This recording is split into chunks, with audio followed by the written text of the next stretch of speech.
So, Carolina Panthers owner David Tepper, quite the positive individual here in recent weeks, throwing a drink at a Jaguars fan at a game, and then he's got some other well-established side projects here. So, JT, you've got some interesting thoughts on here. Why don't you kick us off?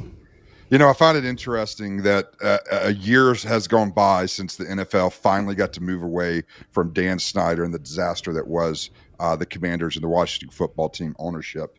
But I'm not sure that they haven't got a bigger problem on their hands now with David Tepper and the Panthers. So, back in 2018, Jerry Richardson, the founder of the Panthers, someone that had love for the Carolinas, had been the long time and only owner of the Panthers. He had to sell the team. He had some issues and part of what was going on there, and was forced to sell the team in 2018 for $2.275 billion. And one of the minority owners from the Steelers at the time, David Tepper, rose to the top and bought it. And man, did he come in with promises to take Charlotte and the Carolinas to the next level and to develop around this team and to build more programs.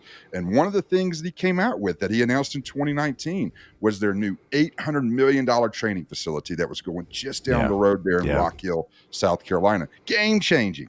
It was going to have all these practice facilities, the headquarters, plus 4 million square feet of development, because guess what? They weren't just a Charlotte team. They were the Carolinas team. Well, you fast forward 2 years later, summer of 2020, all of a sudden, they're $180 million into this $800 million project, and it stops. It completely halts. David Tepper gets into a fight with the city, with the county, with the state. They're not doing enough. They're not giving me enough incentives. This guy's worth $18 billion, and he's sitting here squabbling over $20 million in an $800 million project. $20 million, by the way, that the city and county say, hey, we've paid and we've got receipts. So he scraps the project. It completely stops. His real estate holding company goes bankrupt in 2020, still owing $180 million out there. So I'm sitting here watching this. I came from the Carolinas. We were part of this. The Panthers came down to Spartanburg, where I was living. That's where they did their training camp. One of 6 teams that goes off-site to do training camps. They pulled that this past December. They're not doing that anymore. And I just keep watching this and saying, how does this happen?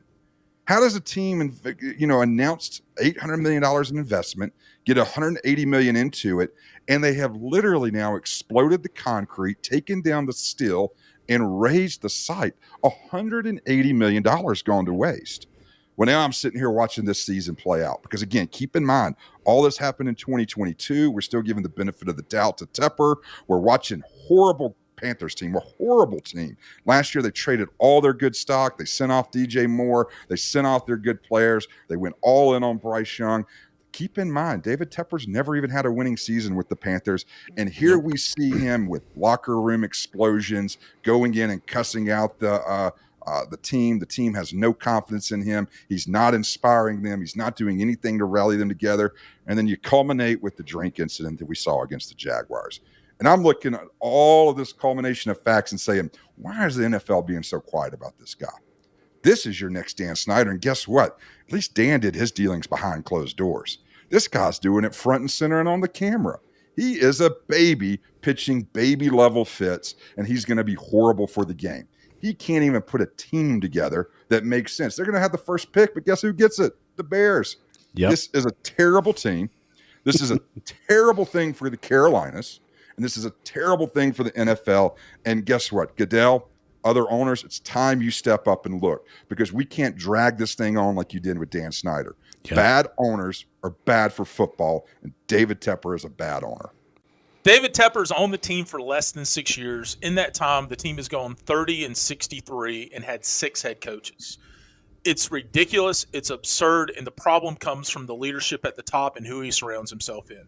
He's obviously a man who wants to be loved, a man who thinks he can buy his way into adoration, and surround himself by yes men as opposed to real leaders. If he wants a winning team, he's got to surround himself with people that have been there before and that know it, and then trust them to do the job while he learns on the spot.